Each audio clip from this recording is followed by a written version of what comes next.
What is the difference between reciting the Quran with melody and the one who sings it? I don't understand the words melody and sing it. I don't understand the question here. So both are called in Arabic يتغنى, singing. But if you said singing, like for example, let's say, I've heard this number of times, Michael Jackson, beat it, beat it, beat it, something like this. So if you're going to make the Quran saying, like the melody of that song, that becomes, if you want to call it singing, but singing is halal. So if you want to use that melody of a particular A'udhu Billah Shayateen songs, okay, and you make that is to recite the Quran, that's become, call it Qira'ah ala al-maqamat.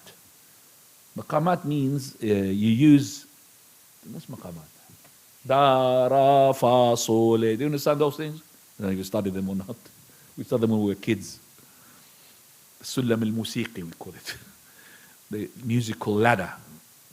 It goes up, down, so they use these things. They teach them before they learn Quran to do this. A'udhu Billah. So imagine this person, he lacks that thing and he went to songs. He didn't go to Quran. How can you do that? Okay? There's no khushu'. You just like a person, you could just see him.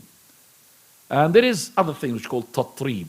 He's making some sort of elongation more than what it is allowed. So the maximum, we call it 6 counts. 6 counts is based upon the vowels. How do you say we call it 2 vowels, harakatan.